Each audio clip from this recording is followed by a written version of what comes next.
99.3 Nigeria Info. Nigeria Info. This right here is 99.3 Nigeria Info. Very good morning to you if you're just joining us on the Morning Crossfire. Well, you're in time for us to take a look at the stories making it to the front of the pages this morning. I am Wemimo Adewuni. And I'm Sheriff Quadry. We have the Punch here. We have the Daily Sun, the New Telegraph, and the Daily Trust. And I've got here the Vanguard newspaper, This Day newspaper, The Nation.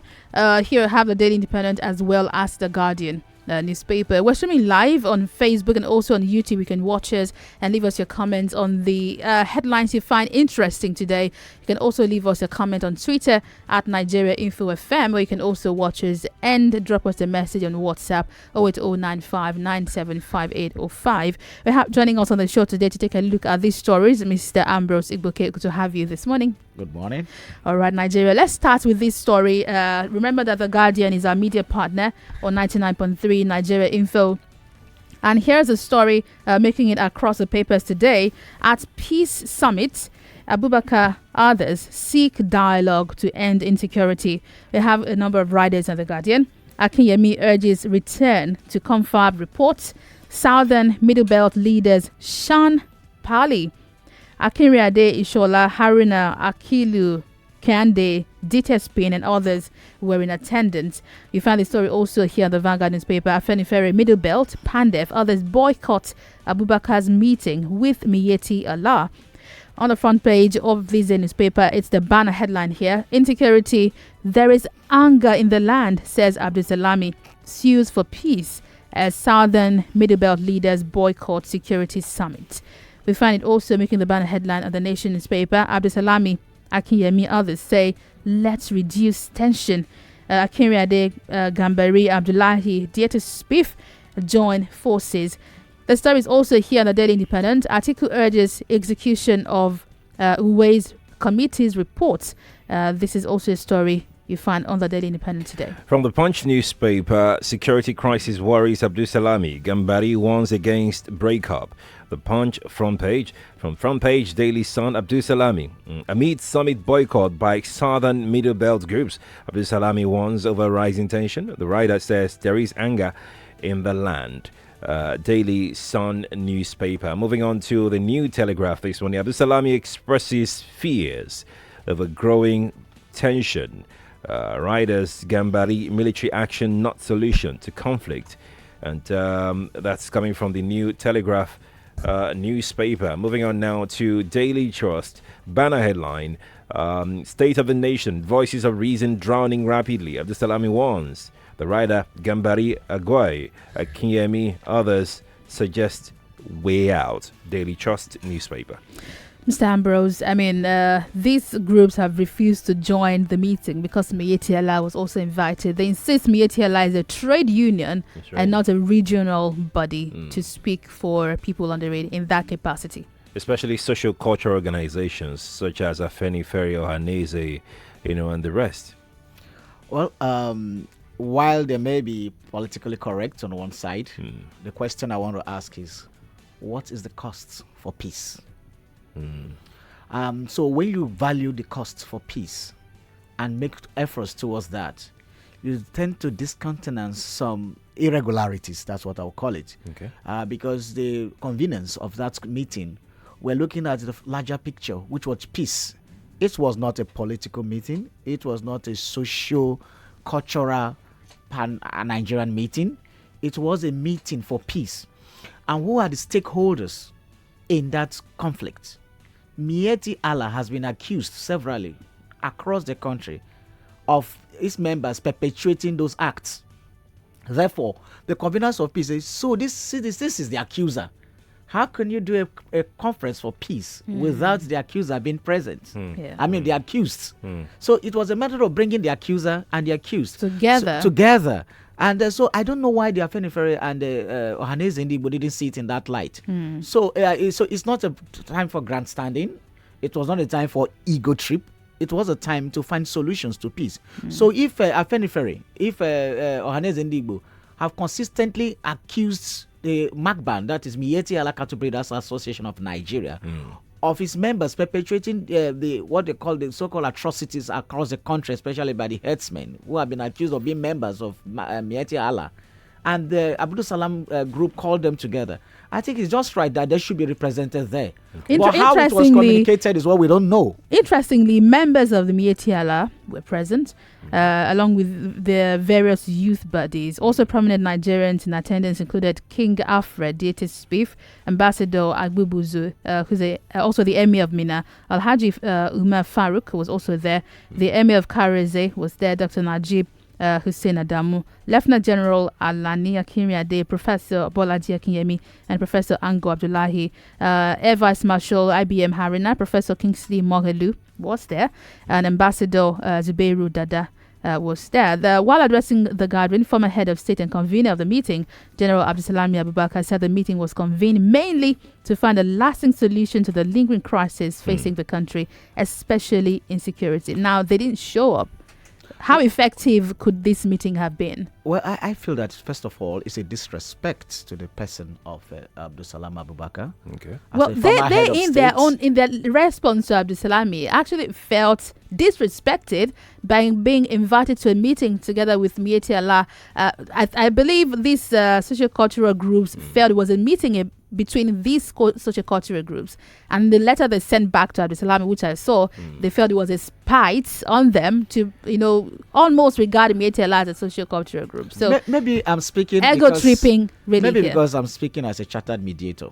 Because as a cost for peace, yes, you have to sacrifice some what you call a sundry ego. That's right. Because for me, it's ego trip. First of all, if Ohaneze says, okay, you can express your reservation to the convener and say, oh, but next time don't do this. We don't feel comfortable being with the same room. But how can you not be comfortable staying in the same room with your accused? You're accusing somebody. So how do you settle the issue? I'm sure they are feeling, they in their own interest, they're saying that, okay, so we have Arewa Consultative Forum there. Yes. Why invite the Miyetti Arewa Allah Consultative Forum is not the accused. So here is the thing. So Arewa Consultative Forum is a social cultural organization from that part But they were not the country. people being accused of carrying rifles and AK-47 across the country. That's right. In their own thinking, it might be that because from the press release that we got, they felt that the MacBan guys are just trade association, even though they've been accused of perpetrating the violence, some kind of violence. That meeting was convened to solve. And I like that Miyetti Allah showed up, and I believe they'll give us the resolution of that meeting shortly. I hope that the meeting was worth it at the end of the day. What I would have prescribed for Afenifere and Ohaneze Enibo, okay, our president will not be there. Maybe if they feel slighted, send a representative. Even if it's your lawyer, send them there. Let them take minutes of the meeting. Let them make their interventions. And they lost an opportunity to sit face to face with Miyetti Allah and raise the issues you have with them. See your members, see what they have done, see the records we have. Yeah. We have done our analysis, we have done our sampling, we have done our research, we have done our survey. See what your members, show them the pictures, show them the statistics, and tell them and call them out to defend themselves. Right. And then tell them that we cannot tolerate it. You have an opportunity to say it face to face to them. And then each time you issue press conferences, you call media chats, you call media briefing to say the same thing. Meanwhile, you have the opportunity to tell them to their faces. Right. So I think I totally agree with you. Let's see this next story. We find this headline on the Nation newspaper. Bullets still in El Sazaki's and wives' bodies. This is a headline on the Nation newspaper. We also find a similar story here reported on the Vanguard newspaper. Court to rule on El Zazaki's bail on August 5 as Murik barks government.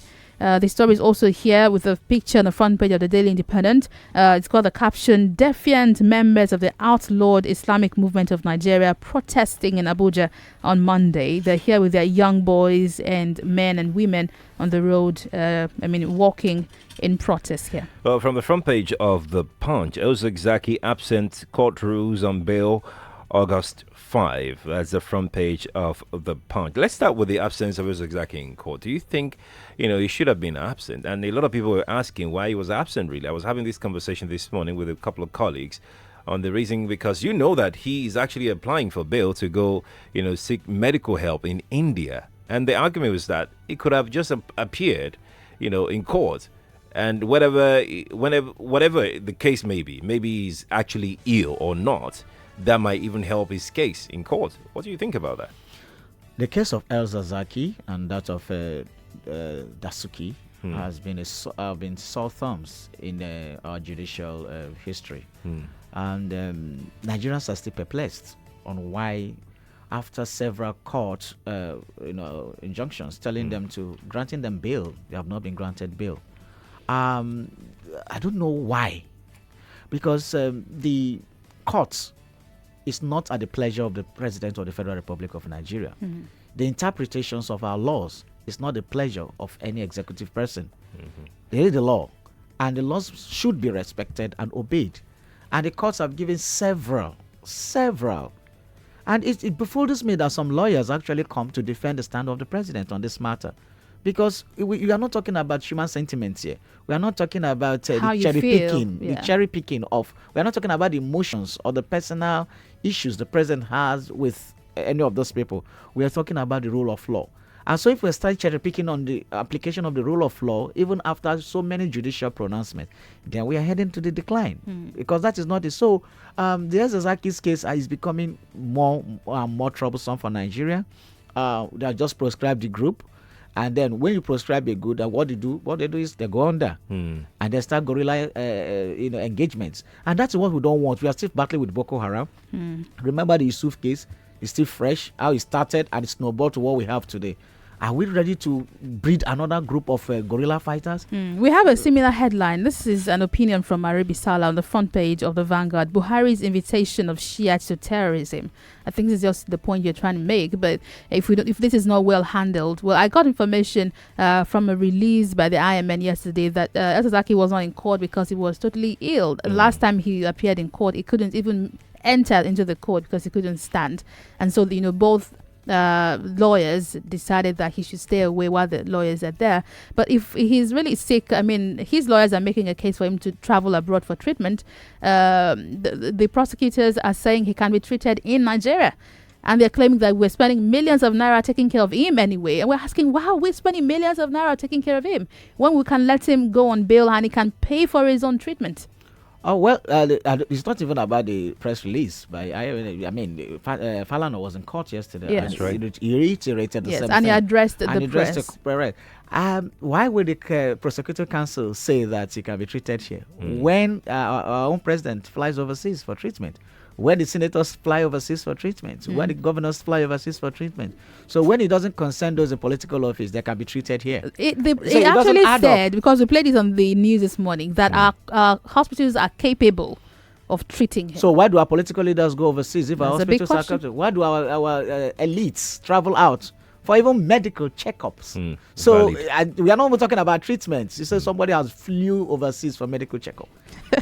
That's right. That's what we always say. We have just shot ourselves in the foot by saying. So if somebody flew for medical record, why can't another person fly for treatment? Right. Let's see this next story. Lawan says Senate will confirm Fashola, Amechi, Sirika, Malami, others today. Screen Saraki, 8 others. To take remaining 3 candidates today. It might be the wrap of this ministerial screening today. We have a story also on some other papers. Did you call it screening? No, I actually like to call it presentation. It was a ministerial presentation. The banner headline on the Daily Independent, ministerial list. Ndigbo should be grateful to Buhari, says Oshomole. 4 Riders says it was hell trying to demystify Saraki's political structure. CSOs kick against ex-AGF Malami's nomination as minister. President promoting endorsing corruption, says PDP, urges Senate to submit the list of the ministers to EFCC. From the Punch newspaper, ministerial screening, Senate okays nominees today. PDP demands EFCC probe. The riders, lawmakers take voice votes as lie to others appear. Ministers designated must be subjected to graft probe. The Punch for you today. Moving on now to the Daily Trust newspaper. Senate to confirm ministerial nominees today. That's coming in from Daily Trust newspaper. From the New Telegraph newspaper, ministerial screening. Fashola, lack of funds, bane of infrastructural development. Aregbesola seeks heavy taxation on rich Nigerians. Jerry Agba suggests ways to end subsidy. Oil theft. Onyema how to tackle xenophobic attacks. All headlines coming in under ministerial screening. New Telegraph for you today. And now to Daily Sun newspaper.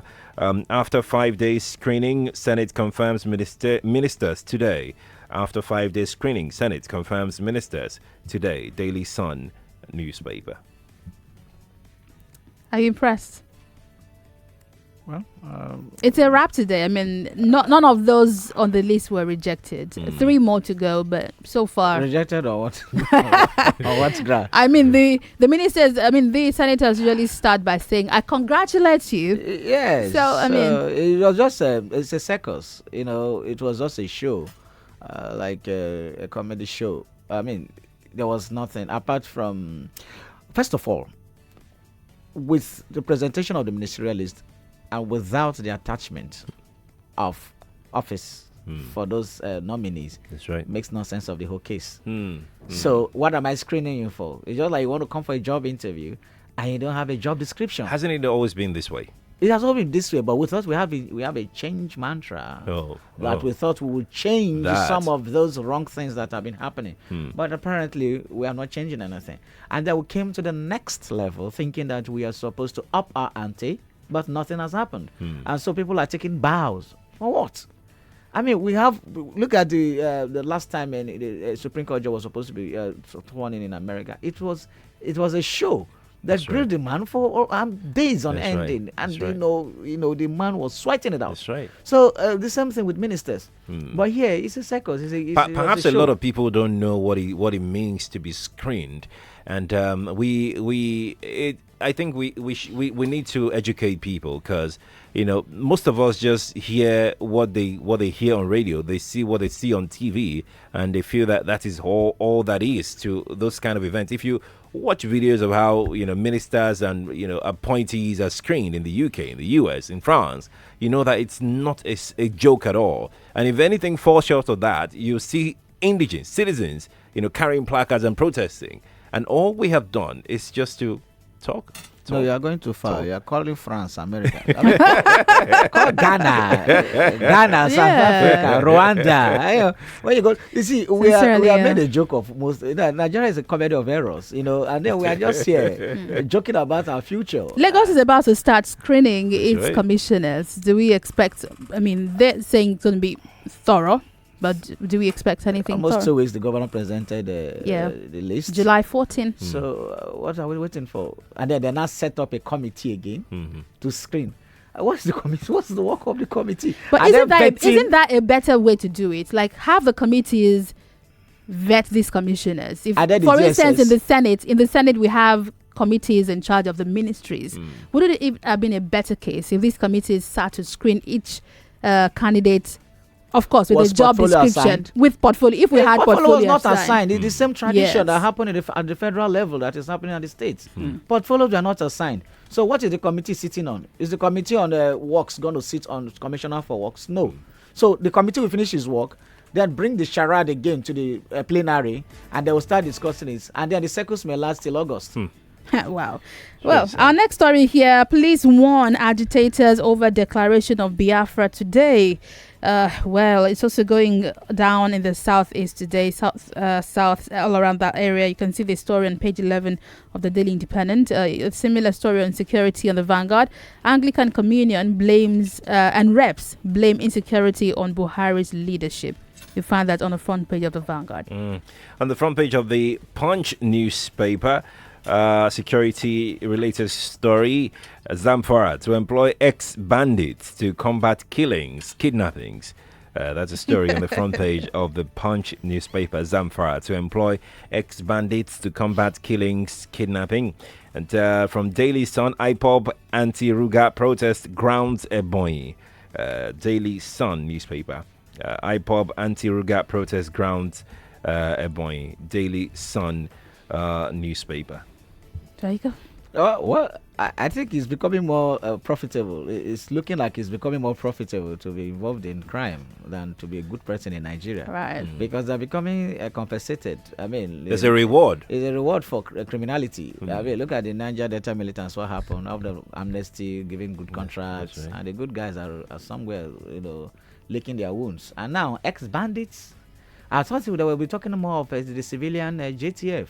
To be absorbed into the military and into some paramilitary organizations to be able to tackle the insurgency as they have been doing on informal levels. That's right. So those are the people who will be thinking that they should be accommodated. But when you now talk about saying that ex-bandits, what made them ex-bandits? So this is the report we have from our newsroom. Let me read it out to you. So the government resolved to employ literate, repentant bandits and also set up businesses for the illiterate ones. The condition given by these bandits, however, is that the government must sack 8,500 vigilante group members that were recruited by the government. Isn't that counterproductive? You said you are repentant. Why don't you want to see vigilantes? And why are you giving government a condition? What is going on, really? What's going on? That is the paradox of... I'm sorry, I'm using a strong word. The paradox of our foolery. Because, the good guys who were engaged, the bandits, exactly, and the terrorists, you say you're going to sack them. You're sacking them too. So what you are telling them, go and become criminals. Then we'll bring you back. You'll be repentant, and then we'll give you jobs. So the cycle continues, and that's why some people say that it is actually a profitable venture for some people, for Nigeria not to be in peace, because some people are gaining from it. So it's a cycle, and it's going on. So why will you sack 8,000 hardworking, good citizens who are fighting, sacrificing their lives to make Nigeria peaceful, and we are replacing them with those who gave us hell, and then you're telling them, go ye, and then into the world. And do what? It is go ye indeed. Go into the world and become bandits. That's what you're telling them. We have loads of comments on Facebook. Before we wrap up, we have Prince Adeleko Aderemi here who says, good morning, Nigeria Info. Good to start my day with you. Good to start our day with you too. Gabriel Odiezo says, good morning also. Dr. Amenambu Uchena. Buhari gave ministerial appointment to zones that gave him 5% votes. Oshamale, I had thought that by now some of our politicians would be speaking reasonably. What is is ministerial appointment a favor or statutory? The comment goes on, it's long, and it also says regardless of what many of us hold against IMN activities, Family Fanano is not known to frivolity. We have a comment also from Anyi Don who says there was a country called Nigeria. Let's also read this from Isaac Onyibe Ryan who says, good morning, Nigeria Info. Good to have you here too. Okay, I'm trying to skip and see others. Eyason Toyo David says, we shall excel. God bless Nigeria. Anyi Don says, seriously, this present administration is a mess. Those are your comments on Facebook. We have lots of comments also on YouTube, but we can't take them all right now because we need to wrap it up. Let me quickly take this one before we wrap up because he's always here. Dr. Amanam Uchenna, and he says, ministerial screening. I am tempted to believe that Senate was not fair to Fashola over their so-called screening. There were two of them that held major Nigerian ministries, and they were Rotimi Amechi and Fashola. But while the latter was grilled for over 1 hour, there was simply no question asked from the other one that was asked to take a bow and go. Well, you say screened. I mean, I think we were here. I mean, we're just barraging him with questions about the roads to their states. They were asking questions. And roads to their constituencies. Downtown, they said that those not have a beef for Mashallah. I mean, there were 30 people wanted to ask him 2 questions each. Oh, how can only you have a 2 powerful ministries? Sincerely, Mr. Ambrose Igboke, thank you so much for joining us on the show this morning. Thank you for And thank you all for joining. We're not going yet. After this break, we're talking human trafficking on the show today. Today is the day to end human trafficking globally, and that's a conversation for the next 1 hour. We have someone who was trafficked joining us on the show shortly. Right. You should join us for that and more. I'm Wemimo Adewuni. And I'm Sheriff Quadry.